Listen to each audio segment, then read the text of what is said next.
అండి అందరికీ. Welcome to Lalitha's kitchen. ఈరోజు మనం మటన్ పెప్పర్ ఫ్రై ఎలా చేయాలో చూద్దాం. ఆహా! మటన్ ఫ్రై అందులో నిమ్మకాయ పిండుకొని తినడం. పైగా బ్యాచిలర్స్. పైగా వీకెండ్ అండి. ఇంకేముందండి, ఇంకా జన్మ కావాల్సింది ఏముంది. సో వచ్చేయండి ఎలా చేయాలో చూద్దాం. ముందుగా అయితే నేను మటన్ తీసుకున్నానండి. ఇంకా అందులోనే ఉప్పు, కాస్త పసుపు, అలాగే జింజర్ గార్లిక్ పేస్ట్ వేసుకున్నాను. సో ఇందులోనే మటన్‌కి తగ్గ వాటర్ అయితే వేసుకున్నాను. సో ఇదైతే ముందుగా ఒక 5 విజిల్స్ వచ్చేంత వరకు అయితే ఉడికించుకున్నాను. సో 5 విజిల్స్ తర్వాత ఇది ఉడికిందో లేదో అయితే చూసేద్దాము. సో ఇదైతే ఉడికిందండి. సో ఇంకా పక్కన పెట్టేద్దాం. ఇంకా వాటర్ అయితే వంపేసి మనం మటన్ అయితే పక్కన పెట్టేసుకుందాము.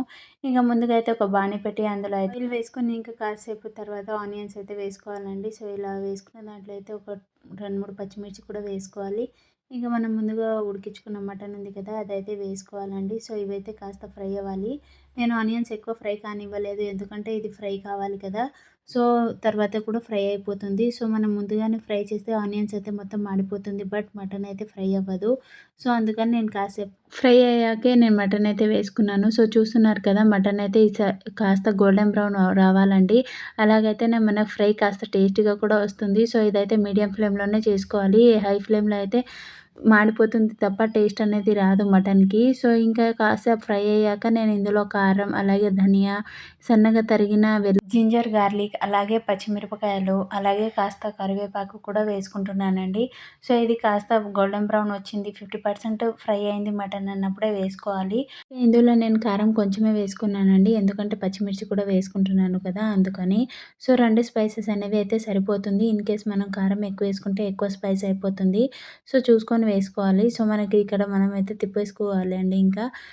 ఇలాగ తిప్పేసుకొని కొద్దిసేపు అయితే ఫ్రై అవ్వనివ్వాలి. చూస్తున్నారు కదా, ఇంక మనకి ఇది ఫ్రై అయిపోయింది లేదో అనేది అయితే మాత్రం మనం పచ్చిమిర్చి, కరివేపాకు అనేవి ఫ్రై అయినప్పుడే తెలిసిపోతుంది. సో చూస్తున్నారు కదా, ఇలాగ గోల్డెన్ బ్రౌన్ అయితే రావాలండి. ఇలాగ వస్తేనే మనకు మటన్ టేస్ట్ అనేది వస్తుంది. సో మటన్ కదా, కొంచెం టైం అయితే పడుతుంది కాబట్టి కాస్త పేషెన్స్‌తో చేస్తూ ఉండాలి. ఇక ఫైనల్‌గా అయితే ఇందులో గరం మసాలా, అలాగే శొంఠి మిరియాల పౌడర్ కూడా వేసుకోవాలి. సో మనకి ఇది నేను ముందుగానే చెప్పాను కదా, పెప్పర్ మటన్ ఫ్రై అని. సో ఇదేనండి, పెప్పర్ అయితే వేసుకున్నాం మనము. ఇంకా వీటినైతే ఫ్రై కానివ్వాలి. సో మీడియం ఫ్లేమ్‌లోనే చేస్తూ ఉండాలి.